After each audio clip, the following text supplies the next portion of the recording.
तो श्री भगवान उवाच हरे कृष्ण। तो 16मा अध्यायનો પહેલો શ્લોક। श्री भगवान उवाच अभयं सत्त्व संशुद्धिर्ज्ञान योग व्यवस्थितिः दानं दमश्च यज्ञश्च स्वाध्यायस्तप आर्जवम्। भगवान અહીંયા ગુણ બતાવી રહ્યા છે કે દેવી ગુણોના અંતર્ગત કયા કયા ગુણો આવશે। તો પૂર્ણ પુરુષોત્તમ પરમેશ્વર બોલ્યા, હે ભરત પુત્ર, નિર્ભયતા પહેલું જ ગુણ જે ભગવાન આમ બતાવી રહ્યા છે અહીંયા એ છે અભયમ, એટલે કે નિર્ભયતા। નિર્ભયતા હોવું જોઈએ દેવી ગુણમાં, એ કાઉન્ટ થાય છે। તો ભગવાન પ્રતિ જો આપણને સંપૂર્ણપણે વિશ્વાસ હોય તો આપણામાં આ અભયમ ગુણ આવે। એવો આપણે દાખલો લીધો છે અને ઘણા બધા છે એવા દાખલા શ્રીમદ ભાગવતમમાં પણ આપેલા છે અને ઇતિહાસમાં પણ એવા ઘણા દાખલા છે। તમે મને જણાવો કે અભયમ ગુણ કોનામાં હતું? હરે કૃષ્ણ, કયા ભક્તમાં છે અભયમ ગુણ? જી, પ્રહલાદ મહારાજ। પ્રહલાદ મહારાજ કેટલી વખત એમના જે પિતાજી છે હિરણ્યકશિપુ, કેટલી વખત એમને મૃત્યુ આપવા માટે સૈનિકોને મોકલે છે અને અલગ અલગ રીતે એમને મારવા માટે પ્રયત્નશીલ રહે છે, પણ તો પણ પ્રહલાદ મહારાજને પૂરો ભરોસો છે ને ભગવાન ઉપર, સંપૂર્ણ વિશ્વાસ છે, એટલે અભયમ ગુણ આવે છે। તો પછી બીજો જે ગુણ છે એ છે આત્મશુદ્ધિ। તો આત્મશુદ્ધિ હોવી જોઈએ। તો શુદ્ધતા કેવી રીતે આવે? તો ભગવાનનું જે પવિત્ર નામ છે એનું જો આપણે જપ કરીએ તો એનાથી આપણામાં આત્મશુદ્ધિ આવી જાય। અને આધ્યાત્મિક જ્ઞાનનું સંવર્ધન। હવે જે આધ્યાત્મિક જ્ઞાન છે એનું સંવર્ધન જે કરે એ આવે છે દેવી ગુણમાં। તો કેવી રીતે કરી શકીએ કે આધ્યાત્મિક જ્ઞાન કેવી રીતે પ્રાપ્ત કરી શકીએ આપણે? કે હમણાં તમે પણ આજે ક્લાસમાં આવી રહ્યા છો એ રીતે આપણે આધ્યાત્મિક જ્ઞાન લઈ શકીએ। પ્રભુપાદજીના જે પુસ્તક છે એ વાંચીને પણ આપણે આધ્યાત્મિક જ્ઞાન લઈ શકીએ છીએ। અને દાન, તો દાનનો કઈ જગ્યાએ આપવો? દાન માટે 17મો જે કાલનું અધ્યાય છે એ અધ્યાયમાં આપણે ડિટેલમાં જોઈશું કે દાન કેવા પ્રકારનું હોવું જોઈએ અને કયા પ્રકારનું દાન કરીએ તો કયા ગુણોમાં એ અવસ્થિત હોય છે અને કેવું એનું ફળ આપણને મળે છે। તો યજ્ઞ, તપ અને દાન ભગવાન તો કહે છે કે એ ક્યારેય નથી છોડવાના, પણ દાન જે છે એ કેવી રીતના કરવાનું છે તો એ આપણને ખબર હોવી જોઈએ। કારણ કે આપણે એક દાખલો લીધો હતો ને, અનરોગ રાજાનો। સકામ કર્મ કરે છે, એમને ભોગવવાની ઈચ્છા હોય છે તો નેક્સ્ટ બર્થમાં પણ એમને આવું વૈભવ મળશે કે નહીં એવું એમને ડાઉટ હતું, તો એટલા માટે એ સકામ ઈચ્છાથી જે દાન કરે છે તો અંતે શું થાય છે? બાંધે છે। આપણે જોયું હતું ને, તો આપણને બાંધી દે છે આવું જે દાન હોય છે। તો આત્મસંયમ, આત્મસંયમ એટલે કે ઇન્દ્રિયો ઉપર કંટ્રોલ હોવું જોઈએ। યજ્ઞપરાયણતા, યજ્ઞપરાયણતા એટલે કે આપણે પહેલા પણ વાત થઈ હતી કે સ્વાહા સ્વાહા વાળું યજ્ઞ એટલે કે એ જ નહીં, કારણ કે એ યજ્ઞ માટે આપણે જોયું હતું ને કે બ્રાહ્મણ કેવો હોવો જોઈએ? તો બ્રાહ્મણ જે છે એની પોતાની એટલી પવિત્રતા હોવી જોઈએ, એટલી સાધના હોવી જોઈએ, એની પોતાની એટલી સાધના હોય કે એ બ્રાહ્મ મુહૂર્તમાં ઉઠતો હોય, એની પોતાની એટલી સાધના હોય, શુદ્ધતા હોય એના જીવનમાં, તો એ સાધનાના બળથી, એ સાધનાના જે એના બદલામાં એ આપણને આપણી મનોકામના પૂર્ણ કરાવી શકે એટલું જે બ્રાહ્મણની સાધના હોવી જોઈએ। આપણે જોઈ શકીએ કે આજકાલ આવા તો બ્રાહ્મણો મળવા એકદમ દુષ્કર થઈ ગયા છે। અને જે સ્થાન છે, સ્થાન કેવું હોવું જોઈએ? તો પવિત્ર હોવું જોઈએ, શુદ્ધિ હોવી જોઈએ સ્થાનમાં। આપણે જોઈ શકીએ કે આપણે તો ઘરમાં જ ટોયલેટ બાથરૂમ બનાવી રાખીએ છીએ। અને જે હવી એટલે કે જે સામાન યુઝ થાય છે હવન માટે, એ બધું સામાન જે છે એ પણ એટલું શુદ્ધ હોવું જોઈએ। હવે આપણે જોઈએ તો આપણને ઘી પણ એ જે મેઇન વસ્તુ યજ્ઞ માટે વાપરવામાં આવે છે તો એ જે વસ્તુ છે એમાં શુદ્ધતા નથી હોતી। અને જે મંત્રનું ઉચ્ચારણ થઈ રહ્યું છે, કારણ કે વૈદિક મંત્રો યજ્ઞમાં શું કરતા હોઈએ જનરલી, તો વૈદિક મંત્રનું ઉચ્ચારણ હોય છે, તો વૈદિક મંત્રનું ઉચ્ચારણ એટલું સ્પષ્ટ અને શુદ્ધ હોવું જોઈએ। કારણ કે જો એક પણ ક્યાંય પણ મિસ્ટેક થઈ જાય તો શબ્દ જે છે કે એક અક્ષરની પણ ભૂલ જો થઈ જાય ઉચ્ચારણ કરવામાં તો એનો આખો ફળ જ બદલાઈ જાય છે। તો વૈદિક મંત્રોના ઉચ્ચારણમાં આટલી બધી જે છે કે આપણને કેર રાખવી પડે છે। તો આવી રીતે યજ્ઞ પરાયણતા, એટલે આ જે યજ્ઞ છે એ તો કલયુગમાં આપણે જોઈ ગયા છીએ કે પોસિબલ જ નથી।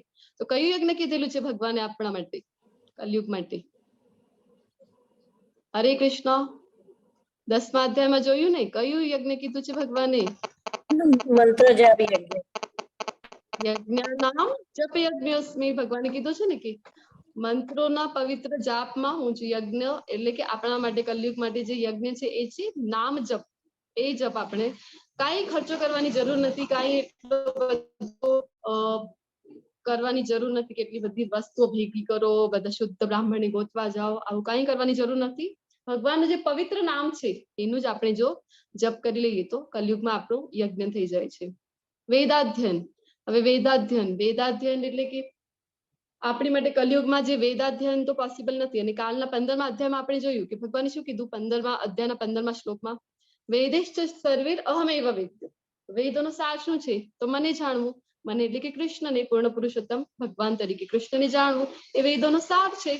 તો એ જો આટલા બધા વેદ ભણી લીધા, 12 વર્ષ સુધી આપણે પાણીનીનું વ્યાકરણ ભણી લીધું, વેદ 4 વેદ ભણી લીધા, 18 પુરાણ ભણી લીધા, 108 ઉપનિષદ ભણી લીધા, પણ વેદોનો સાર જ ન ખબર હોય તો કાલે જોયું ને કે પ્રભુપાદે કીધું હતું કે એ બધું શું છે? વેસ્ટ ઓફ ટાઈમ છે.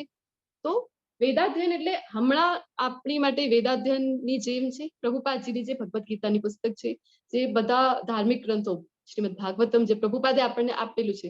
કારણ કે ફક્ત એક ગીતા જ આપણે વાંચીએ તો એના ભાવાર્થમાં શ્લોક છે, એની નીચે અનુવાદ અને એના નીચે જે ભાવાર્થ છે, તો ભાવાર્થમાં બધા વેદોનો સાર આપણને મળી રહે. એ શ્લોકને લગતા બીજા પણ કોઈ ઉપનિષદના અથવા તો બીજા શાસ્ત્રના કોઈ શ્લોક હોય તો એ શ્લોક પણ આપેલા છે ભાવાર્થમાં, અને એનો મીનિંગ પણ આપેલું છે. તો એટલી સુંદર રીતે પ્રભુપાદે આપણને આ ગીતા આપી છે. તો આપણે જરૂરથી જે ભગવદ્ ગીતા યથારૂપ છે એનું વાંચન દરરોજ આપણને કરવું જોઈએ. કારણ કે ભગવાને કીધું છે ને દૈવી ગુણ છે.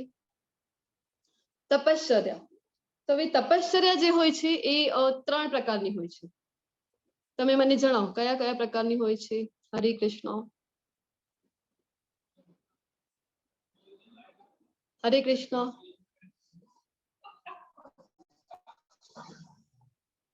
તપસ્યા.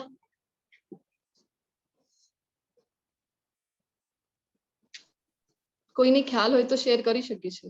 હરે કૃષ્ણ. તો તપસ્યા જે છે એ 3 પ્રકારની છે, કાયિક, વાચિક અને માનસિક. તો કાયક એક તો મનથી, મન જે છે એ ભગવાનમાં લગાડવાનું છે, તો એ એક તપસ્યા મનની તપસ્યા કહેવાય. તો મનની તપસ્યા તો આપણે જોઈએ તો આપણને એમ થાય કે બહુ અઘરું છે, મન ભગવાનમાં લગાડવું બહુ અઘરું છે. તો આપણે શું કરી શકીએ? તો જે છે કે વાણીથી આપણે તપસ્યા કેવી રીતે કરી શકીએ? કે એક તો જે જ્ઞાન આપણે એકબીજાને આપી રહ્યા છીએ એ એક વાણીથી થયું, અને બીજું કે ભગવાનના પવિત્ર નામનો જપ જો આપણે કરીએ તો એ વાણીની તપસ્યા થઈ ગઈ છે. અને એના પાછળ શારીરિક હોય છે. તો શારીરિક તપસ્યા કઈ આવે? તો એકાદશીનું વ્રત કરીએ આપણે, એવી રીતે આપણું તપસ્યા થાય છે. અને જે મંગલા આરતી કરીએ છીએ, ભોગ ધરાવીએ છીએ, એ જે કરીએ આપણે એ આપણી થાય કે શરીરથી તપ. ઇન્દ્રિયોને જો આપણે ભગવાનના સેવામાં લગાડીશું, જો આપણા શરીરને લગાડીએ, જો આપણા વાણીને લગાવીએ, કેવી રીતે? તો મંત્ર જાપથી, તો આપણું મન જે છે ને એ ઓટોમેટિક ભગવાનની સેવામાં લાગી જશે. તો પછી મનને લગાવવા માટે અલગથી કંઈ કરવાની જરૂર રહેશે નહીં. પછી નેક્સ્ટ ભગવાન કહે છે કે સાદાઈ એટલે કે જે આપણા પ્રભુપાદજીના ગુરુ જે હતા કે ભક્તિ સિદ્ધાંત સરસ્વતી મહારાજ, તો એ કહેતા હતા કે એમણે કોઈએ પૂછ્યું કે વોટ ઇઝ વૈષ્ણવિઝમ, જો કોઈ પૂછે તો એ કહેતા કે વૈષ્ણવિઝમ ઇઝ સિમ્પ્લિસિટી. તો વૈષ્ણવ જે હોય છે એ એમનામાં સાદાઈ હોય છે, ખૂબ સાદાઈ હોય છે. વૈષ્ણવનું જે ડ્રેસ હોય છે એટલું સાદું હોય છે, સાદાઈથી રહે એ વૈષ્ણવ છે. તો વૈષ્ણવ કેવા હોવા જોઈએ? તો દૂરથી જ જો વૈષ્ણવને આપણે જોઈએ તો આપણને જે છે કૃષ્ણ યાદ આવી જવા જોઈએ. વૈષ્ણવનું જે આચરણ જે છે, વૈષ્ણવનું આચરણ જ એવું હોવું જોઈએ કે એમને દૂરથી જોઈને પણ આપણને કૃષ્ણ યાદ આવી જાય એવી રીતના. અને જે વૈષ્ણવ હોય છે એ આપણા આચરણથી જ બધાને શીખડાવે છે. એમને બોલીને કંઈ બતાવવાની જરૂર વધારે કંઈ પડતી નથી, કારણ કે એ આચરણથી જ શીખડાવી દે છે. અહિંસા, સત્યતા, ક્રોધ વિહીનતા. હવે આગળના જે ગુણો છે એ ભગવાન કહી રહ્યા છે કે અહિંસા. અહિંસા કયા કયા પ્રકારની હોય છે? હરે કૃષ્ણ. અહિંસા એટલે શું? તમે મને જણાવો. અહિંસા એટલે? હરે કૃષ્ણ. કેટલા પ્રકારની હોય અહિંસા ને કઈ કઈ અહિંસા કોને કહેવાય? અહિંસા 3 પ્રકારની, કાયિક, વાચિક, માનસિક. ઓકે, એક્સપ્લેન કરજો. કાયિક અહિંસામાં કોઈને મારવું, ચોરી કરવી એનો સમાવેશ થાય. વાચિક કોઈને કષ્ટ આપે એવું બોલવું, કોઈની નિંદા કરવી એ વાચિક. અને માનસિક કોઈના માટે ખરાબ વિચારવું અથવા સતત ખરાબ વિચારો કર્યા કરવા.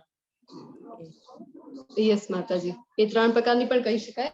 અને પ્રભુપાદજી જે છે એ આપણને બતાવે છે અહિંસા ભાવાર્થમાં. તો એક તો અહિંસા એટલે કે કોઈ જે માત્રની હિંસા ન કરવી.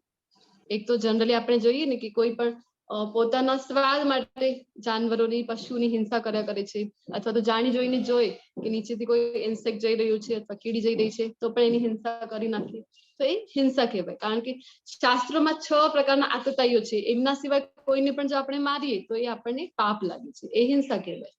તો એક તો એ હિંસા છે કે તમે મારી નાખો કોઈ જીવને, એ હિંસા છે, તો એ નથી કરવાની. તો આ થઈ એક અહિંસા. અને બીજી અહિંસા શું થઈ, તો કોઈ પણ જે જીવ માત્ર છે એની આધ્યાત્મિક પ્રગતિને ન રોકવું. જેવી રીતે આપણે જોઈએ તો કીડી છે, કીડીના દેહમાં, કીડીના યોનિમાં કોઈ આત્મા આવ્યું છે, કારણ કે એવા કર્મો હશે એમાં. તો પછી શું થાય કે એ કીડીના યોનિમાંથી પસાર થાય ને જાતે, ત્યારે એ જે છે કે પોતાનો જે પાપ કર્મ છે એના કપાતા જાય છે જ્યાં સુધી કીડીના યોનિમાં હોય, અને એની પ્રગતિ થયા કરે, આધ્યાત્મિક લેવલ ઉપર પ્રગતિ થયા કરે. તો જો આપણે એની હિંસા કરી નાખીએ તો શું કરીએ છીએ આપણે, તો એની આધ્યાત્મિક પ્રગતિ આપણે રોકી રહ્યા છીએ.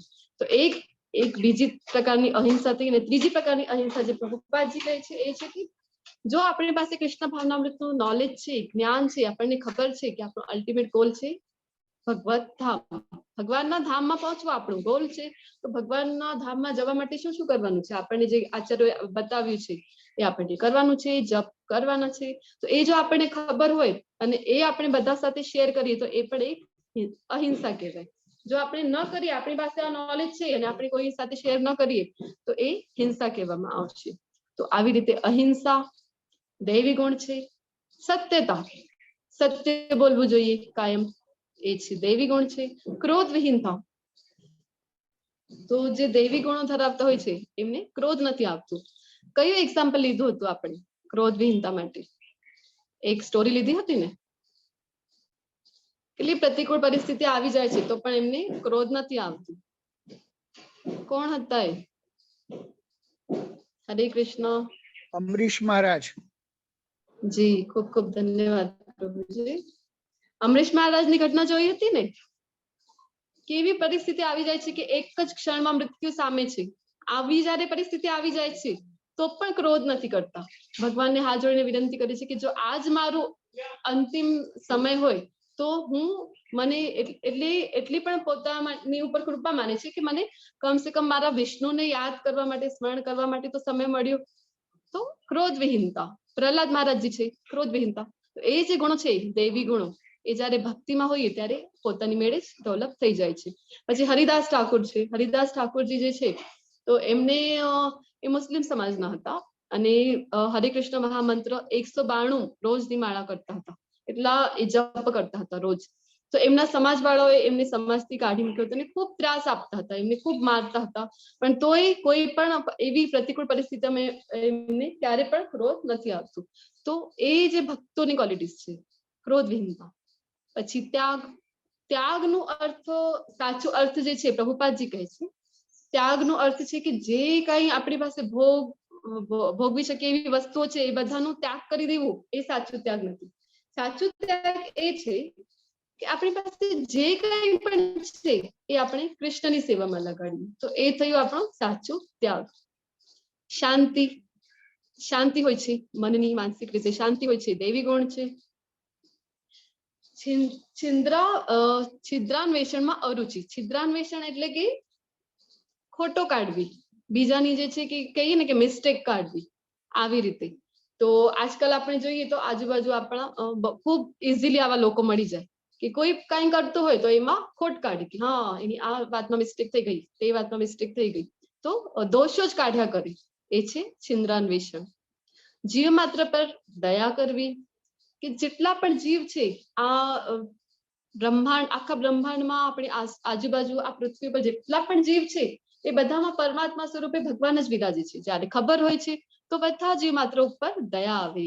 જયારે એ આખું ખેતર જોઈ તો ભગવાને કીધું છે ને વનસ્પતિમાં પણ ભગવાન છે, ભગવાન કૃષ્ણ છે. તો કારણ કે બધાના હૃદયમાં વિરાજે છે ને, તો જયારે આખું લહેલાય તો ખેતર જયારે આપણે જોઈએ ત્યારે એ જોઈને આપણને એમ થાય કે ઓહો કેટલા બધા કૃષ્ણ છે અહીંયા, કેટલા બધા પરમાત્મા છે. તો આવી જયારે ફિલિંગ આવે છે ત્યારે જીવ માત્ર પર દયા ઓટોમેટિક આવી જાય છે. નિર્લોભીપણું, કે લોભ નથી હોતું, આ એક દૈવી ગુણ છે. પણ એક વાતનું લોભ આપણને હોવું જોઈએ. કયા વાતનું લોભ હોવું જોઈએ? હરે કૃષ્ણ. ભક્તિ કરવાનો. ભક્તિ કરવાનો, ભક્તિ ભગવાનની. કરવાની, ભગવાન હા, વિશે, કૃષ્ણની. કૃષ્ણની ભક્તિ કરવાનું અને ભગવાનની કથા વિશે હજી ને હજી સાંભળવાનું. જયારે ભાગવતમના ક્લાસમાં તમે આવો તો તમને ખબર પડે કે એમાં પણ જે ઋષિ મુનિઓ છે, જે સુત ગોસ્વામીને શૌનક ઋષિને જયારે વિનંતી કરે છે ત્યારે કહે છે કે તમે હજી સંભળાવો, હજી સંભળાવો. સાંભળીને મન, અને અર્જુનજીએ પણ ગીતામાં પહેલા કીધું હતું ને કે જેટલો હું સાંભળું છું એટલો હજી સાંભળવાની મને ઈચ્છા થાય છે. તો ભગવાનની કથામાં સાંભળવામાં અને ભક્તિ કરવામાં આપણને લોભ હોવું જોઈએ. સૌમ્યતા હોય કે સોફ્ટ હાર્ટેડ હોય છે, લજ્જા હોય છે. તો કઈ પણ ખરાબ કામ કરીએ તો એના માટે લજ્જા જરૂરથી આવવી જોઈએ. તો આજકાલ આપણે જોઈ શકીએ કે લજ્જા નામનું જે ગુણ છે, દૈવી ગુણ ગણવામાં આવે છે, એ ધીરે ધીરે વિલુપ્ત થતું જાય છે. અને નિશ્ચય, નિશ્ચય હોવું જોઈએ કે ડિસાઈડ કર્યું છે ને આપણે કેટલી માળા રોજની કરવાની છે ભક્તિ કરવા માટે. તો રોજની જે મિનિમમ માળાઓ આપણે ડિસાઈડ કરી છે, સમજો એક માળા ડિસાઈડ કરી છે તો એક માળા તો હું કરીને જ સોઈશ. કાંઈ પણ થઈ જાય તો આખા દિવસ દરમિયાન મારી એક માળા તો થવી જ જોઈએ. દૃઢ નિશ્ચય એ છે દૈવી ગુણ. પછી તેજ હોય, તેજસ્વી હોય, જે દૈવી ગુણ વાળા હોય છે. ક્ષમા હોય, ક્ષમા કરી દે. કોઈ કેટલું પણ મોટું અપરાધ કર્યું હતું ને, અમરીશ મહારાજે તરત ક્ષમા કરી દીધું હતું દુર્વાસા મુનિને. પછી ધૈર્ય હોય છે. ધૈર્ય, તમારા બધામાં પણ ખૂબ ધૈર્ય છે એટલે તમે બધા પણ 16મા અધ્યાય સુધી કન્ટિન્યુ કરી શક્યા છો. કારણ કે એટલા બધા જણા હોય છે કે જયારે આપણે જોઈએ તો જયારે ગ્રુપ બનાવીએ છીએ વોટ્સએપ ગ્રુપ, ત્યારે એ ગ્રુપમાં કેટલા બધા રજીસ્ટ્રેશન હોય છે આપણી પાસે. તો અને પણ જયારે આપણું ક્લાસ શરૂ થાય છે, શરૂઆતમાં 1 દિવસ આવે, 2 દિવસ આવે, 3 દિવસ આવે, અને પછી કન્ટિન્યુ નથી કરતા. તો કન્ટિન્યુ જો કરે, છેલ્લા અધ્યાય સુધી આવે તો એમને નોલેજ મળે, પૂરેપૂરું નોલેજ મળે. કર્મયોગ સુધી આવશે તો ફક્ત કર્મનું જ નોલેજ મળે છે. અને ઘણા બધા લોકો એવા હોય છે કે ગીતામાંથી પોતાની મેળે જ જે એમને ઠીક લાગે એ ઉપાડી લે. અને હા, કર્મ કરવાનું કીધું છે, ભગવાને પોતે પણ કીધેલું છે કર્મ કરવાનું, પણ આગળ નથી કન્ટિન્યુ કરતા. તો એમને જો ખબર પડે તો તમે બધા અહીંયા સુધી આવ્યા છો તો તમારા બધામાં પણ આ દૈવી ગુણ છે, ધૈર્ય નામનું, એટલે તમે બધા કન્ટિન્યુ કરી શક્યા છો. પવિત્રતા હોય છે, ઈર્ષ્યાથી મુક્તિ હોય છે. કોઈ પણ જો કોઈ પણ જીવ માત્ર પ્રત્યે ઈર્ષા નથી કરતો. મનની ઈચ્છાથી મુક્તિ હોય છે, કે માનની ઈચ્છાથી મુક્તિ, સોરી, કે માનની ઈચ્છા, કે મને માન મળવું જોઈએ, મારું કૌતુક થવું જોઈએ કાંઈ પણ કરે તો. કારણ કે આવું હોતું જ નથી ને. એને જે કંઈ પણ કરીએ છીએ કૃષ્ણ પ્રત્યાર્થે કરીએ છીએ તો માનની ઈચ્છા હોતી જ નથી. હવે ક્લાસ પણ આપણે લઈ રહ્યા છીએ અથવા તો એડમિનની સેવા આપીએ, કોહોસ્ટની સેવા આપીએ, તો જે કંઈ પણ કરી રહ્યા છીએ તો કૃષ્ણ પ્રત્યાર્થે કરી રહ્યા છીએ. કોના માટે કરી રહ્યા છીએ? કૃષ્ણની પ્રસન્નતા માટે. એટલે માનની કોઈ ઈચ્છા રહેતી જ નથી. આ સર્વ દિવ્ય ગુણો છે કે જે દૈવી પ્રકૃતિ વાળા દેવતુલ્ય પુરુષોમાં જોવામાં આવે છે.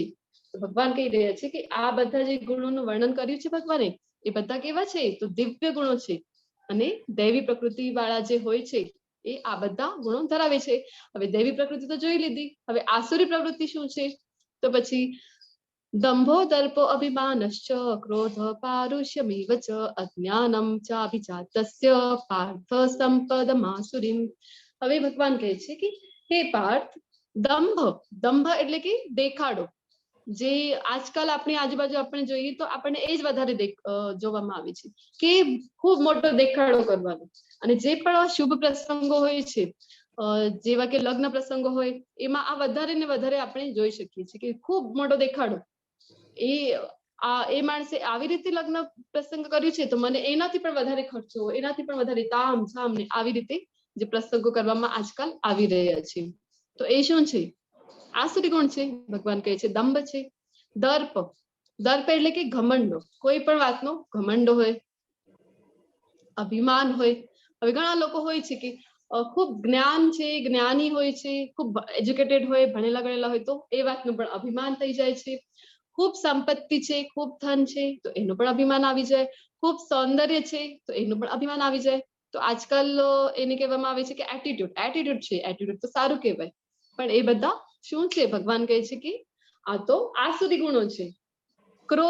ક્રોધ આવી જાય, નાની નાની વાતમાં ક્રોધ આવી જાય કે બહાર ક્યાંય આપણે જતા હોઈએ અને આપણી કારની કોઈ ઓવરટેક કરી ગયો તો ક્રોધ આવી ગયો. આવી રીતે નાની નાની વાતમાં પણ ક્રોધિત થઈ જાય.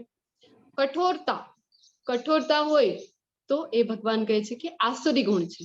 તો આજકાલ આપણે જોઈએ તો કોઈ પણ આન્સર આપી દે કે હા જો એને કેવું ચૂપ કરી દીધું મેં, આવી રીતના વિચારે કે સારો ગુણ છે, પણ આ તો કઠોરતા ન હોવું જોઈએ. ભક્ત જે છે દૈવી ગુણ કયું છે તો વિનમ્રતા હોવી જોઈએ. તથા અજ્ઞાન શું થયું? આ બધું આસુરી પ્રવૃત્તિ વાળા માણસોના ગુણો છે ભગવાન કહે છે. તો ઇગ્નોરન્સ ઇઝ બ્લિસફુલ. હમણાં આવી જે કહેવતો પ્રચલિત હોય છે કે અજ્ઞાન છે કે અજ્ઞાનમાં પણ સુખ માને છે લોકો. તો અજ્ઞાનમાં કોઈ સુખ નથી. અજ્ઞાનમાં આપણે હોઈએ તો આપણને કોઈ વાતનો ફરક નથી પડતો, એવું જરાય હોતું નથી. આપણને જો ખબર છે કે સામે ખાડો છે અને આપણે કહીએ કે ના અજ્ઞાનતા સારી, તો શું થશે? પડી જઈશું ને ખાડામાં. 84 જાતની યોનિઓ છે, 84 લાખ યોનિઓ છે. હવે અજ્ઞાનમાં જ રહીશું, જ્ઞાન મેળવવાની કોશિશ જ નહીં કરીએ આપણે, તો ભક્તિમય સેવામાં આવીએ જ નહીં, તો કેવી રીતે છૂટી શકીશું આ જે 84 લાખની યોનિઓ છે એમાંથી? તો આ જે અજ્ઞાન છે એ તો આપણને જન્મ મૃત્યુના ચક્રમાં ફસાવી જ રાખવાનો છે. તો ભગવાન કહી રહ્યા છે કે આ જે અજ્ઞાન છે એ આસુરી પ્રવૃત્તિ છે. તો આપણને આની સાથે ખબર હોવું જોઈએ કે દાન જે છે કેવી જગ્યાએ કરવું જોઈએ અને કેવા લોકોમાં જે છે એ આપણને દાન ન કરવું જોઈએ. ડિટેલમાં આપણે કાલના અધ્યાયમાં જોઈશું. તો એટલા બધા ગુણો આપણે જોયા, દૈવી પણ જોયા, આસુરી પણ જોયા. તો આપણને આમ થઈ શકે કે અરે આ બધા આસુરી ગુણો, અભિમાન, દર્પ, આ બધા તો મારામાં પણ છે. આ બધા આસુરી ગુણો, ક્રોધ તો મને આવી જાય છે. તો શું કહેવાય, હવે હું આસુરી ગુણમાં છું? પણ ધીરે ધીરે આપણને ખબર પડે, જો શાસ્ત્રોનો અભ્યાસ આપણે કરીએ, કારણ કે વેદાધ્યયનમાં જે ભગવાને કીધું છે, તો જયારે આપણે ભગવદ ગીતાનું વાંચન કરીએ તો ધીરે ધીરે આપણે જે ભક્તિમય સેવા પ્રત્યે પ્રેરાઈએ અને જે આપણામાં હજી દૈવી ગુણો ડેવલપ કરીએ, અને ત્યારે જ આપણે અલ્ટિમેટ ગોલ પ્રાપ્ત કરી શકીએ. તો આપણામાં દૈવી ગુણનો વિકાસ કેવી રીતે કરવો અને આપણામાં રાક્ષસને કેવી રીતે હરાવવો? તો જે રાક્ષસ છે, ભક્તિમય સેવામાં જો આપણે આવીશું તો ઓટોમેટિકલી એ રાક્ષસી ગુણ છે એ ઓછું થઈ જશે અને દૈવી ગુણો આપણામાં વધી જશે. હવે જયારે આપણે ફ્રૂટ્સ પણ લઈએ છીએ ત્યારે આપણે ધ્યાન રાખીએ છીએ કે એક ખાધું પણ ખરાબ એમાં ના આવી જાય, કારણ કે આપણને ખબર છે કે 10 સફરજન છે, 10 માંથી જો એક સફરજન પણ ખરાબ હોય ને તો બાકીના 9 કે 9 સફરજનને ખરાબ કરી મૂકશે. તો આપણને ખબર છે કે જે સંગ છે એનું કેટલું મહત્વ હોય છે. તો એવી રીતના એ ધ્યાનમાં આપણે રાખીને આપણા જે બાળકો છે ને એની માટે સંઘનું ખૂબ જ મહત્વ છે. તો આપણે જરૂરથી આપણા બાળકોને સારું સંગ આપવું એ આપણી જવાબદારી છે. તો જે આપણે આ ઓનલાઈન ક્લાસીસના મારફતે આપણને શું મળી રહ્યું છે? તો ભક્તોનો સંગ મળી રહ્યું છે. તો આપણે જરૂરથી ધ્યાન રાખવું જોઈએ કે આપણા બાળકો કેવા સંઘમાં છે, કારણ કે એનો ખૂબ જ મોટો સારો સંઘ જો આપણે પસંદ કરીશું તો એ કેવા પણ આપણે કર્મ કરતા હોઈશું પણ ત્યાંથી આપણી ગ્રેજ્યુઅલી પ્રગતિ થશે અને ભગવત ધામ સુધી પહોંચી જઈશું. અને જો ખરાબ સંઘની કોન્ટેક્ટમાં આવી ગયા તો આપણે જે છે એ આપણી અધમ યોનિમાં, આપણે જે 84 લાખની યોનિઓ છે એમાં ફર્યા જ કરીશું. તો આપણી હાથમાં છે કે કેવું સંઘ પસંદ કરવાનું, કારણ કે જોયું હતું ને આપણે સંગ તેવો રંગ. તો શુદ્ધિકરણની પ્રક્રિયા જે છે એ ભક્તિમય સેવા છે. ભક્તિમય સેવા એટલે શું? તો જપ કરવાનું, શાસ્ત્રોનું શ્રવણ કરવાનું. કે હમણાં તમે જે ક્લાસીસમાં આવી રહ્યા છો તો તમે ભગવદ ગીતાનું જ્ઞાન લઈ રહ્યા છો, અને ભાગવતમના ક્લાસીસમાં જો તમે આવો તો તમને શ્રીમદ ભાગવતમનું જ્ઞાન મળે. તો એવી રીતે શાસ્ત્રોનો જે છે એ શ્રવણ આપણે જયારે કરીએ છીએ એ બધી છે આપણી ભક્તિમય સેવાઓ. પ્રસાદનો સન્માન કરવાનો, કે આપણે જે કંઈ પણ ખાઈએ છીએ, ત્રીજા જ અધ્યાયમાં આપણે જોઈ ગયા છીએ, તો જે કંઈ પણ આપણે ખાઈએ છીએ ભગવાનને ઓફર કરીને પછી પ્રસાદના રૂપમાં એ લેવાનું છે. આ બધી જે છે એ ભક્તિમય સેવાઓ છે. તો એ ભક્તિમય સેવાઓ શું છે? તો શુદ્ધિકરણની પ્રક્રિયા છે. આપણા અંદર કેટલા પણ, કારણ કે એક જન્મનો નથી ને, અનેક જન્મોનો આપણા ઉપર જે પ્રભાવ હોય છે, આપણે જે કંઈ પણ ભોગવી રહ્યા છે ને હમણાં સુખ હોય કે દુઃખ હોય, તો આપણા પહેલાના જે કર્મો હતા, ભગવાને કીધું હતું ને કે કર્મોની આટીકુટીને સમજવું ખૂબ મુશ્કેલ છે, તો એ સંસ્કાર આપણી ઉપર હોય છે. પણ જો ભક્તોનો સંગ આપણને મળે, ભક્તોની કૃપા આપણા ઉપર થાય, ભક્તિમય સેવામાં જો આપણે પરોવાઈ જઈએ, તો આપણી શુદ્ધિકરણની પ્રક્રિયા જે છે એ ખૂબ ફાસ્ટ થતી જાય છે. જેવી રીતે આપણે મંત્ર જાપ કરીશું ને એટલો જ ફાસ્ટ આપણે શુદ્ધિકરણની પ્રક્રિયા આપણી થતી રહેશે. તો હવે દૈવી અને આસુરી ગુણોમાં યુદ્ધ કેવી રીતે થયા કરે છે એ જોઈશું આપણે. દિવ્ય ગુણો મોક્ષને માટે અનુકૂળ છે અને આસુરી ગુણ બંધન આપવા માટે છે. જે દિવ્ય ગુણોની ભગવાને વાત કરી કે જે બધા દૈવી ગુણો હોય છે એ દિવ્ય ગુણો છે, તો એ કયા તરફ આપણને લઈ જશે, તો શી ગતિ થશે આપણની જો દિવ્ય ગતિ, જો દિવ્ય ગુણો આપણે કેળવીએ તો શું થાય? મોક્ષની માટે. મોક્ષ એટલે અહીંયા છે કે મુક્તિ. મુક્તિ શેનાથી મુક્તિ જોઈએ આપણને? તો જન્મ મૃત્યુથી મુક્તિ જોઈએ. જન્મ મૃત્યુથી મુક્તિ ક્યારે મળશે? જ્યારે દૈવી ગુણો, દિવ્ય ગુણો આપણે કેળવીએ. અને આસુરી ગુણો જો આપણે વધારે કેળવીએ તો શું થશે? તો એ બંધન આપવા માટે છે. બંધન એટલે જન્મ મૃત્યુનું બંધન, એમાં ફસાયા કરીશું. તો પછી ભગવાન આગળ કહે છે કે હે પાંડુપુત્ર, તું ચિંતા કરીશ નહીં.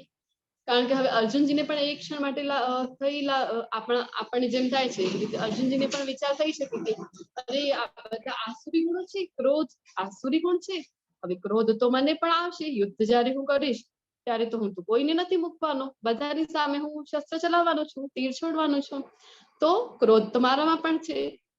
તો પછી અર્જુનજીને પણ એમ થાય કે અરે આસુરી ગુણ છે. તો ભગવાનજી અહીંયા ક્લિયર કરી રહ્યા છે અર્જુનને કે તને ચિંતા કરવાની જરાય જરૂર નથી, કારણ કે તું દૈવી ગુણ સાથે જ જન્મ્યો છે. તો ભગવાન જે છે અર્જુનજીને વારંવાર કહે છે કે ભક્તો અસ્મિ સખા ચેતી, તું મારો પ્રિય ભક્ત છે અને મિત્ર છે. એના પાછળ પણ જે અધ્યાય આવે છે એમાં ભગવાન કહે છે કે તું મારો ખૂબ સરસ સારો મિત્ર છે અને મારાથી તું ઈર્ષ્યા નથી કરતો, એટલા માટે આ જ્ઞાન તને હું આપી રહ્યો છું. અને અહીંયા આ 16.5 માં ભગવાન ફરીથી કહી રહ્યા છે કે તું તો દૈવી ગુણો સાથે જન્મ્યો છે. તો પછી આ જે ભગવદ્ ગીતાનું જ્ઞાન છે આ અલ્ટિમેટલી છે કોના માટે? કારણ કે અર્જુનજી તો ખૂબ ભગવાનના ઇટરનલ એસોસિએટ હતા, ભગવાનના શાશ્વત ભક્ત છે. જ્યારે નર નારાયણના રૂપે ભગવાન આવે છે ત્યારે નરના રૂપમાં એ ભગવાનનો સાથ ભજવે છે. તો ભગવાનના એ શાશ્વત ભક્ત છે.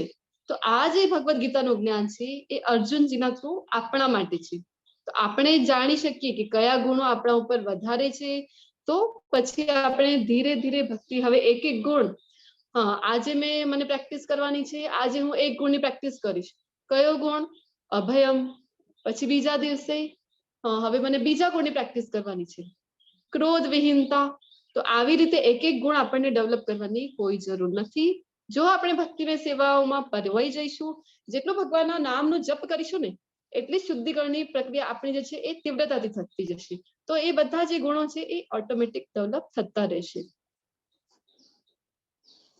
તો ભક્તિ જીવન જે છે, હવે આપણા જીવનમાં ભક્તિની શરૂઆત ક્યારે કરવી જોઈએ? આપણને ભક્તિમય જીવન જીવવાનું ક્યારથી શરૂ કરવાનું જોઈએ? તમને શું લાગે છે?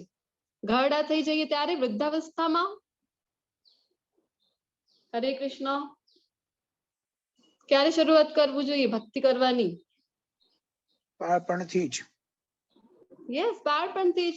કારણ કે અહીંયા દાખલા આપેલા છે પ્રહલાદ મહારાજના અને ધ્રુવ મહારાજના. પ્રહલાદ મહારાજે ક્યારે ભક્તિની શરૂઆત કરી હતી? તો જ્યારે એમના જન્મના પણ પહેલા, જ્યારે હિરણ્યકશિપુ એમના જે પિતા હતા પ્રહલાદ મહારાજના, એ જ્યારે તપસ્યા કરી રહ્યા હતા, ઘોર તપસ્યા.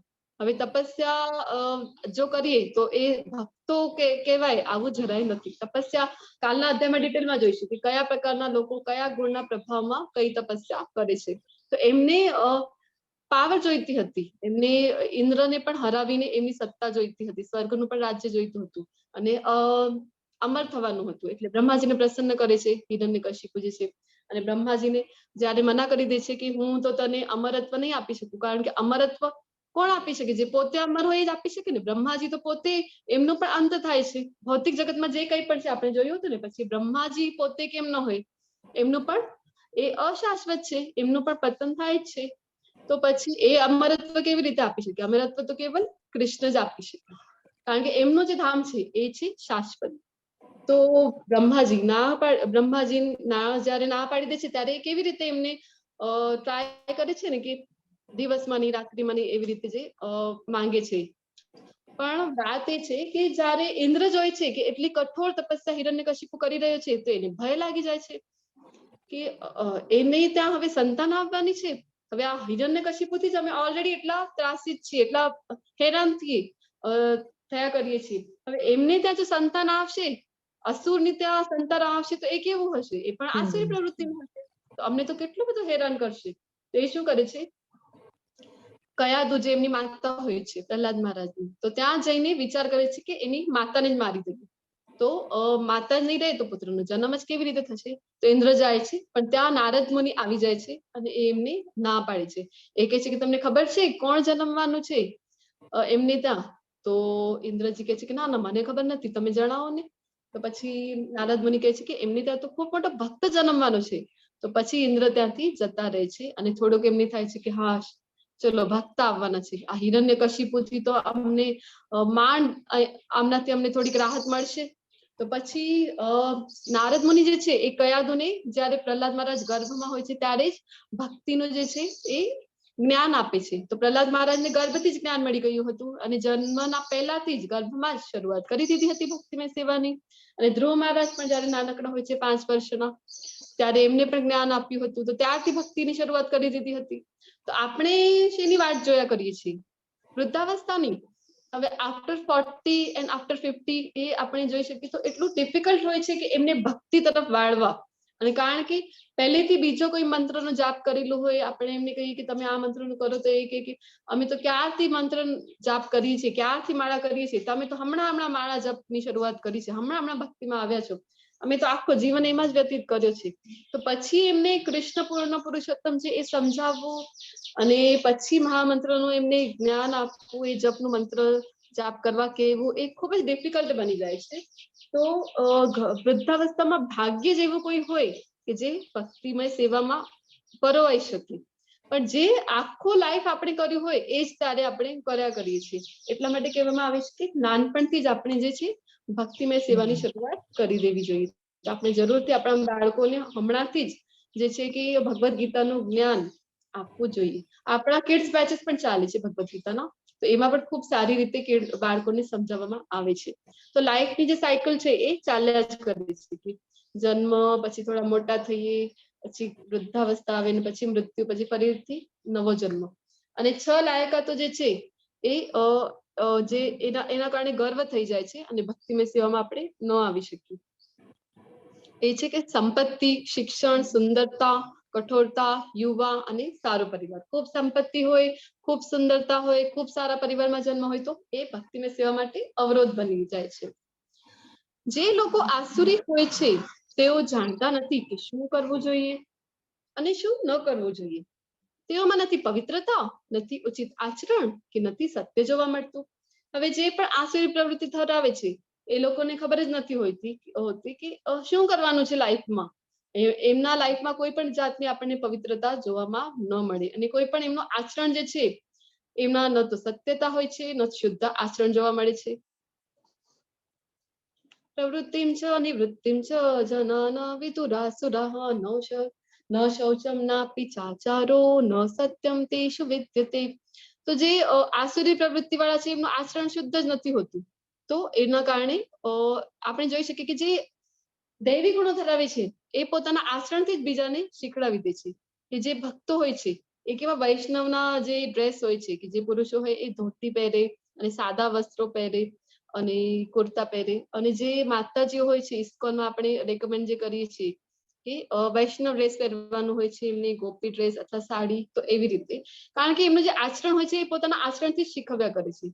અહીંયા જેટલા પણ ટીચર્સ જે છે આ ઇસ્કોનના થ્રુ જે પણ આપણું યજ્ઞ ચાલે છે એમાં જે પણ ટીચર્સ છે, વોલન્ટિયર્સ સેવા આપી રહ્યા છે, એ બધા પોતાના લાઈફમાં જે છે એ બધું જે અમે તમને આ ક્લાસના મારફતે કહી રહ્યા છીએ એ બધું અમે આચરણમાં પોતે લાવવાની કોશિશ કર્યા કરીએ છીએ. કે 16 માળા અમે પોતે પણ કરીએ છીએ અને અમે પોતે પણ જે તમને કહી રહ્યા છીએ કે ભક્તિમય સેવાઓ એ અમે પોતે પણ આચરણમાં લાવીએ છીએ.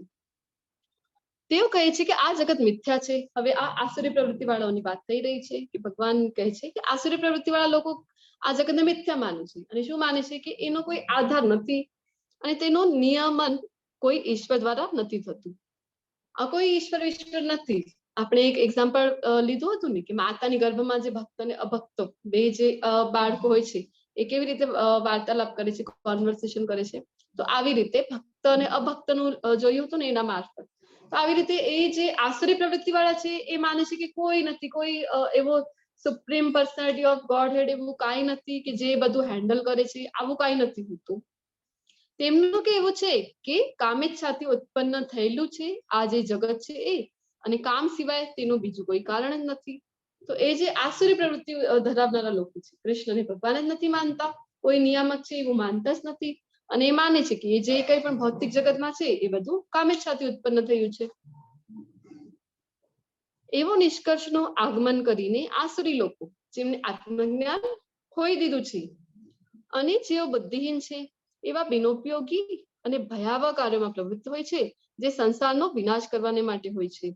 હવે દાખલા તરીકે આપણે લઈ શકીએ તો અણુબમ જે છે, હવે અણુબમની શોધ કરે, કેટલા બધા અણુબમ હમણાં આપણે જોઈએ તો જે અલગ અલગ દેશ પાસે છે, જે અણુબમ આપણે કાઉન્ટ કરીએ તો એટલી ક્વોન્ટિટીમાં છે કે આખા પૃથ્વીનો વિનાશ, બહુ જ ખરાબ રીતે વિનાશ થઈ શકે એટલી ક્વોન્ટિટીમાં છે.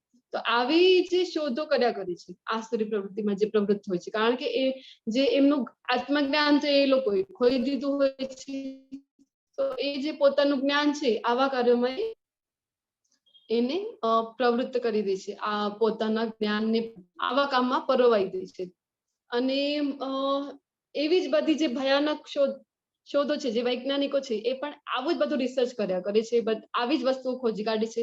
હવે ઉદાહરણના રીતે કે મોબાઈલ ફોનની જયારે શોધ થઈ હતી ત્યારે કેટલું એમને ખુશી થઈ હશે કે કેટલી સરસ શોધ અમે કરી છે. પણ હમણાં આપણે જોઈ શકીએ તો બધા જે રિલેશનશિપ છે એમાં મોસ્ટલી આપણે જોઈએ તો જે પ્રોબ્લેમ્સ આવી રહ્યા છે, જે ક્લેશિસ આવી રહ્યા છે, એમાં વધારે ને વધારે જે છે એ મોબાઈલ ફોનનું ફાળું છે કે મોબાઈલ ફોનના કારણે. અને હવે તો બાળકોમાં પણ આપણે જોઈ શકીએ છીએ કે જે કંઈ પણ છે એમને એમ થાય કે જે ફેસબુકમાં ફ્રેન્ડ્સ છે એ જ રિયલ ફ્રેન્ડ્સ છે, પણ જ્યારે જરૂરત પડે ત્યારે 5 લોકો પણ ઊભા ન હોય અને ફેસબુકમાં આપણે જોઈએ તો 5-5 હજાર ફ્રેન્ડ્સ હોય છે.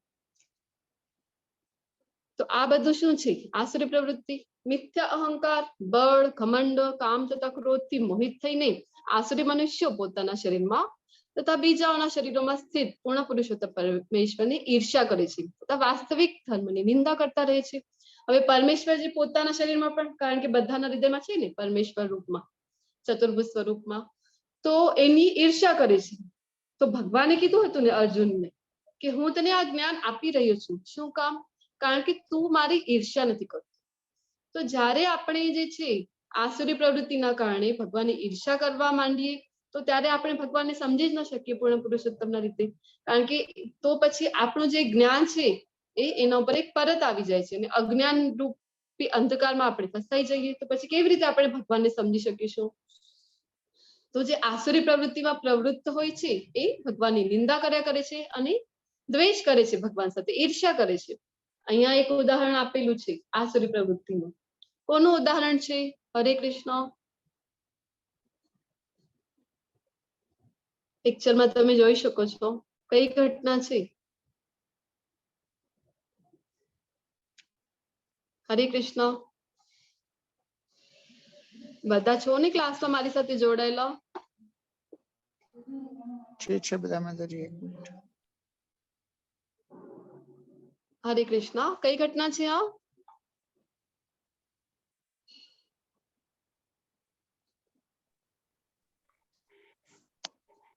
રીતિ માતાજી, હરે કૃષ્ણ. શિશુપાલ જી, શિશુપાલ વધની આ ઘટના છે. યસ કવિતા માતાજી. તો જ્યારે શિશુપાલજી જે છે કે એ બધા અપશબ્દો ભગવાનને બોલે છે તો 99 અપશબ્દ સુધી ભગવાન એમની ક્ષમા કરી દે છે અને પછી એમનું વધ કરે છે. તો આસુરી પ્રવૃત્તિના કારણે નથી જોઈ શકતા કે ભગવાન છે, પૂર્ણ પુરુષોત્તમ પરમેશ્વર છે કૃષ્ણ. હે કુંતી પુત્ર, આવા મનુષ્યો આસુરી યોનિમાં વારંવાર જન્મ ગ્રહણ કરે છે. હવે આસુરી જો પ્રવૃત્તિ કોઈ ધરાવે તો શું થાય એમનું? તો ભગવાન કહે છે કે વારંવાર જન્મ ગ્રહણ કરવું પડે છે એ લોકોને. અને કઈ યોનિઓમાં? તો આસુરી યોનિઓમાં, અધમ યોનિઓમાં. અને ક્યારેય મારા સુધી પહોંચી શકતા નથી. Just a moment.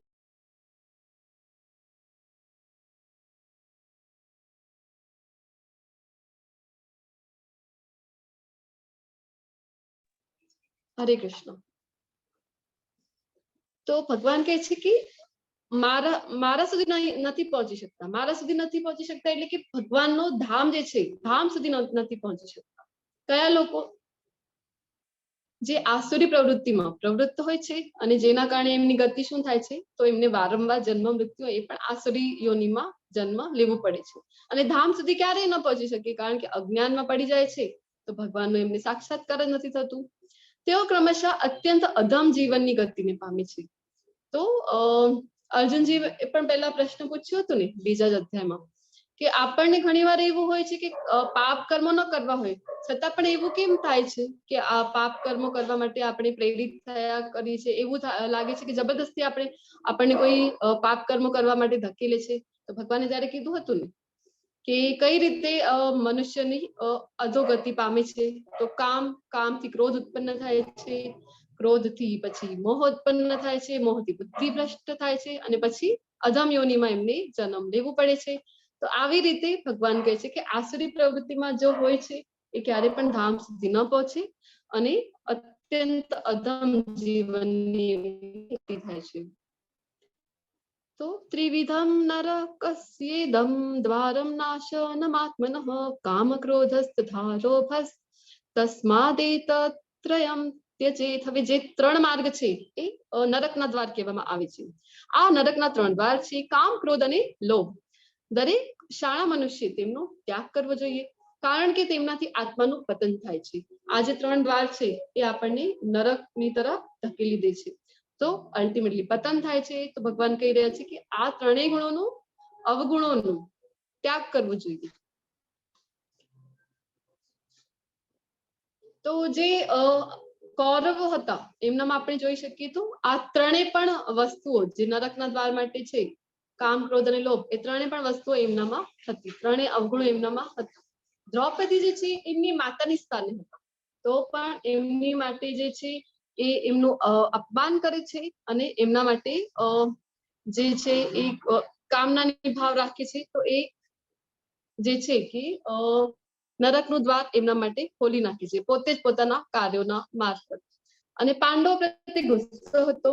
પાંડવ જે હતા એમના ભાઈઓ હતા, છતાં પણ એમની પ્રત્યે કેટલો એમના મનમાં ગુસ્સો ભરેલો હતો કે એમને હરાવવાની જ ભાવના હતી, બધું એમનું છીનવી લેવાની ભાવના હતી કૌરવોમાં. અને પછી હસ્તિનાપુરના રાજ્ય તરફ લોભ, કે એમને હતું કે જે આખું રાજ્ય છે એ પોતે જ હડપી લે અને પાંડવોને કંઈ પણ ના આપે. તો હસ્તિનાપુરના રાજ્યો પર એ પોતાની જ સત્તા માનતા. તો 3 જ વસ્તુઓ એમનામાં હતી: કામ, ક્રોધ અને લોભ, જેના કારણે એમની અધોગતિ થાય છે.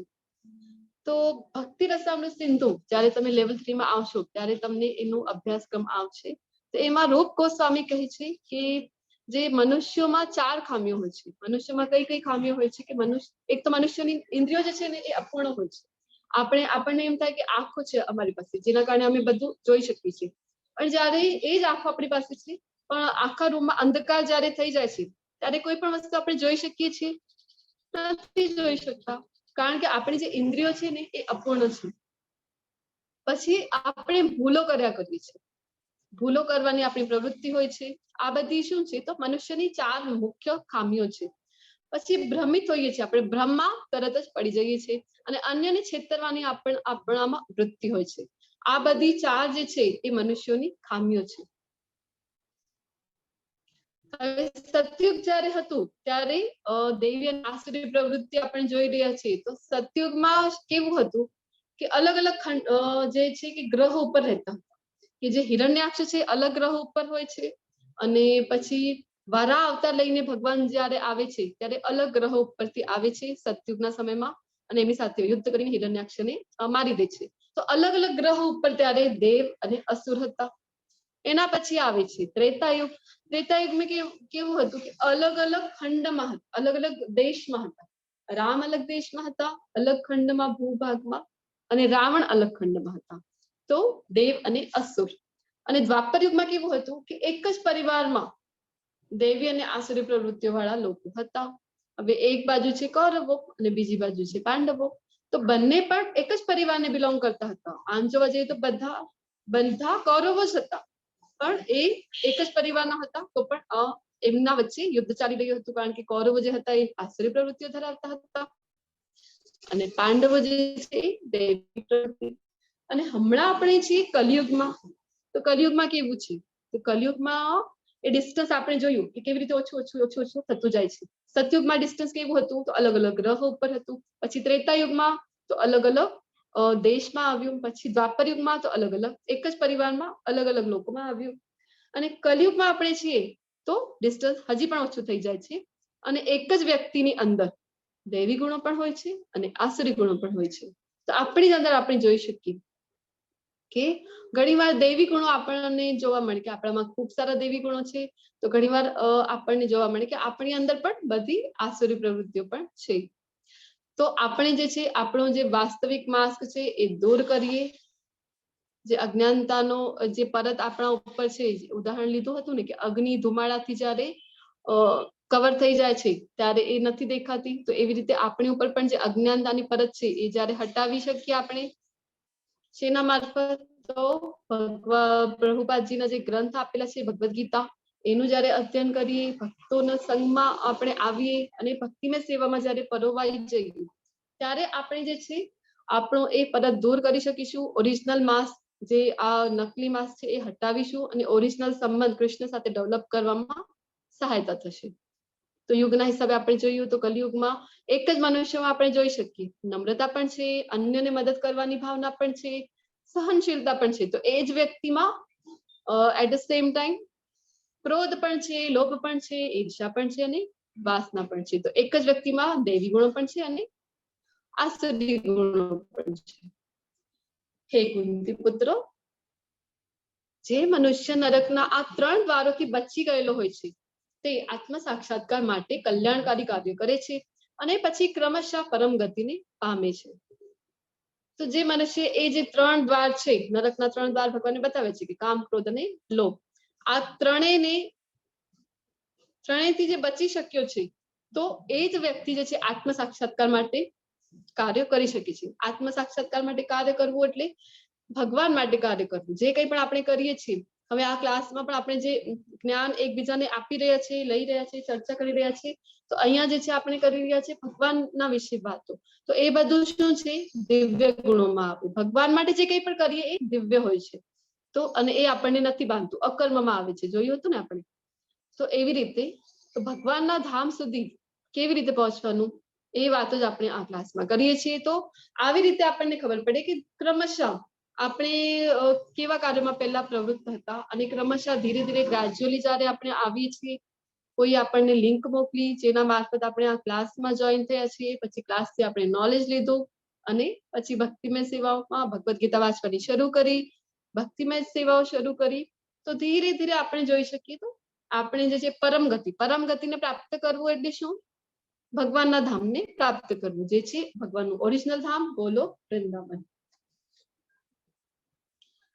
તો ભગવાન જે છે વારંવાર કહે છે કે શાસ્ત્રોને ફોલો કરવું જોઈએ. શાસ્ત્રોમાં ક્યારે પણ આપણને શંકા કરવી ન જોઈએ. શાસ્ત્રોમાં શંકા કરી એની શી ગતિ થાય છે, ભગવાને 4થા અધ્યાયમાં પણ કીધું હતું.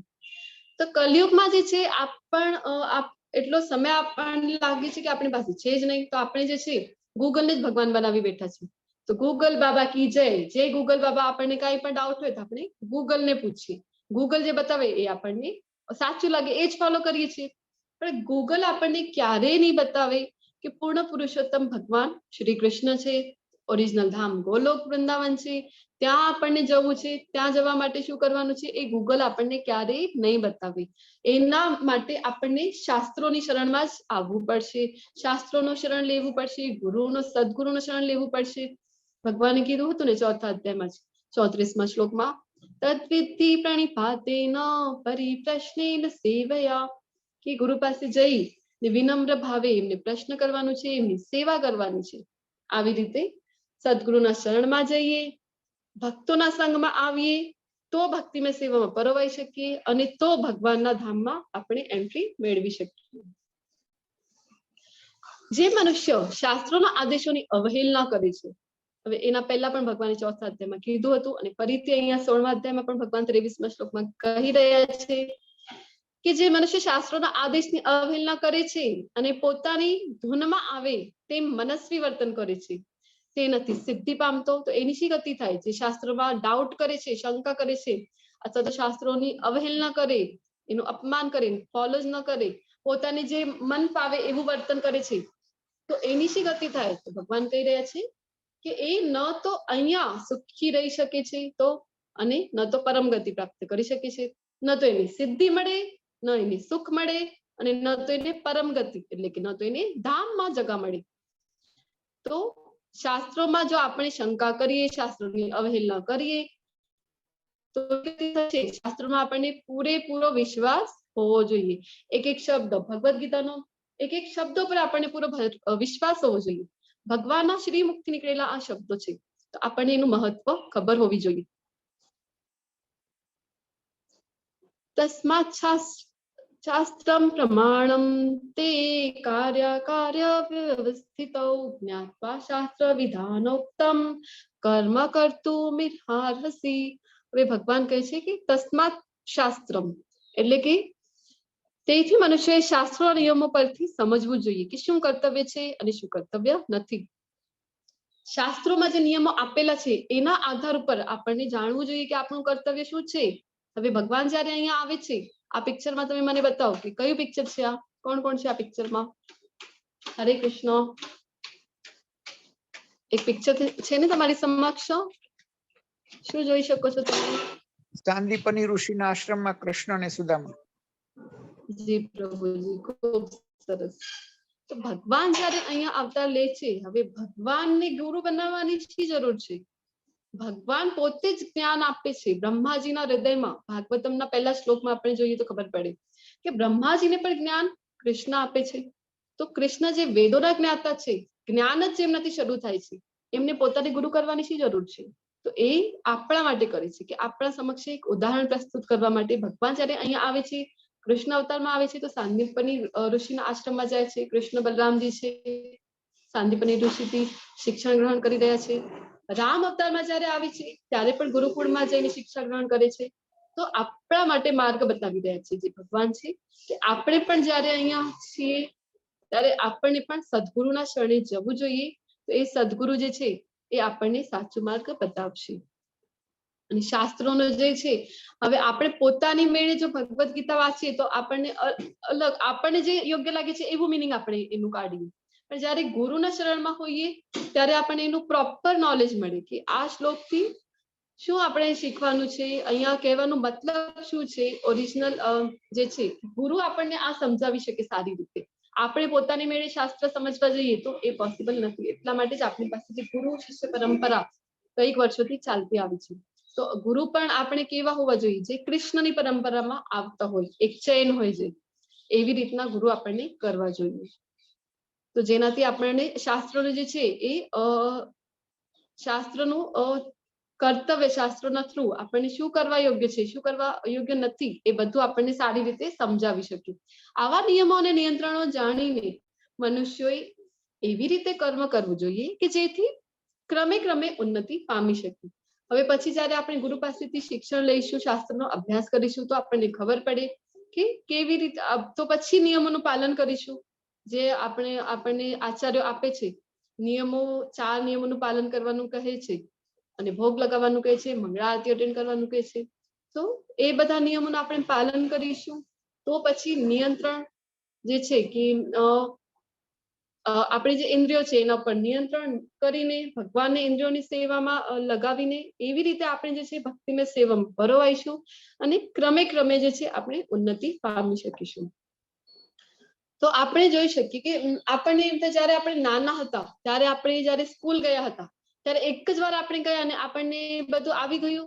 એબીસીડી અથવા તો જે વર્ણાક્ષર છે, ક ખ ગ ઘ, એ બધું આપણને જ્ઞ સુધીનો એક સાથે આવી ગયું હતું? નહોતું આવ્યું ને. શું કર્યું? આપણે પ્રેક્ટિસ કરી, વારંવાર એ લખ્યું. અને જયારે કોલેજમાં પહેલી વાર ગયા હતા તો પહેલા જયારે ફર્સ્ટ યર હોય છે આપણું, ત્યારે પણ બધું આપણને સમજાઈ જાય, બધા આપણા માટે બધા સબ્જેક્ટ ન્યૂ હોય છે, તો બધું જ્ઞાન આપણને એક વર્ષમાં આવી જાય છે. એક આખું વર્ષ આપણને સમજતા સમજતા લાગે છે. પછી જયારે આપણે પ્રેક્ટિસ કરીએ, ખૂબ એનો અભ્યાસ કરીએ છીએ, ત્યારે આપણા સમજમાં કઈ આવવા માંડે છે એવું આપણને લાગે. તો આ જે છે એ ભગવાનના ધામમાં જવા પ્રત્યેનું જે નોલેજ આપણે લઈ રહ્યા છીએ ભગવદ ગીતાના થ્રુ, એ ભગવત ધામમાં પહોંચવાનું નોલેજ છે, ભગવાનના શાશ્વત ધામમાં જવાનું નોલેજ છે, એક આધ્યાત્મિક નોલેજ છે. તો આપણે કેવી રીતે એક્સપેક્ટ કરી શકીએ કે એક જ વાર ભગવદ ગીતા વાંચી તો મને બધું સમજાઈ જવું જોઈએ? તો એટલે આપણને ઘણી વાર એવું થાય કે વાંચીએ છીએ પણ કાંઈ સમજ નથી પડતી. તો કાંઈ વાત નહીં, કોઈ વાત નથી, કોઈ ચિંતા કરવાની વાત નથી, બધા સાથે એવું થયા કરે છે. પણ જેવી રીતે આપણે આપણી સાધના વધારીશું, માળા જપ વધારીશું, તો આપણે જોઈ શકીશું કે ભગવદ ગીતા આપણા સમજમાં આવે છે, વધારે ને વધારે આપણે એને સમજી શકીએ. તો એક વાર અટેન્ડ કર્યું આપણે ક્લાસ તો બિલકુલ પણ જરૂરી નથી કે બધું આપણને સમજાઈ જાય. તો એના માટે જ્યારે પણ લેવલ 1 આપણા આવે છે નેક્સ્ટ, તો રિપીટમાં પણ જરૂરથી કરવું જોઈએ. જો આપણને ટાઈમ અનુકૂળ હોય તો રિપીટમાં, અને ઘણા બધા ટાઈમ ઓપ્શન્સ છે આપણી પાસે, તો આપણે જરૂરથી લેવલ 1 જે છે એ રિપીટમાં પણ કરવું જોઈએ. તો હવે જે આપણા બધાની અંદર જે રાક્ષસો છે, કયા રાક્ષસો છે?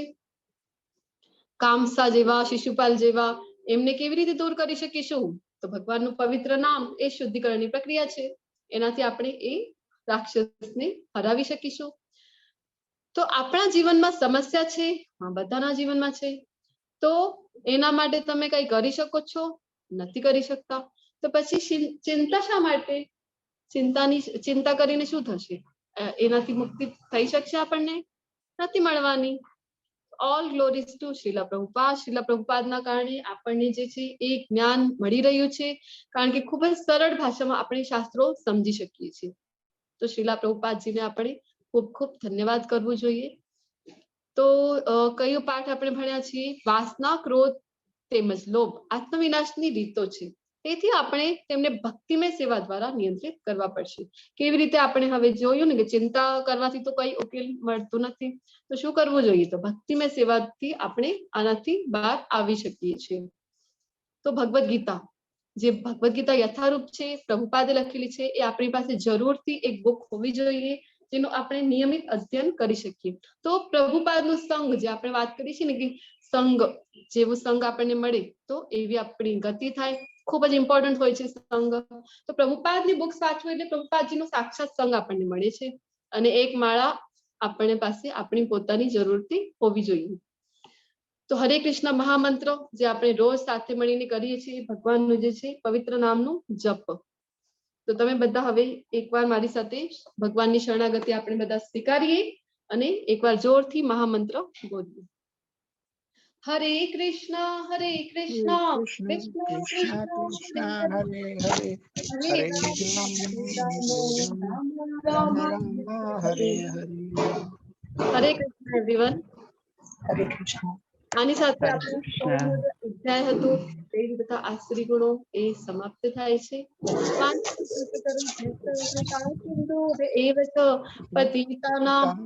પાવનેભ્યો વૈષ્ણવેભ્યો નમો નમઃ. વૃંદ કી જય. હરે કૃષ્ણ એવરીવન.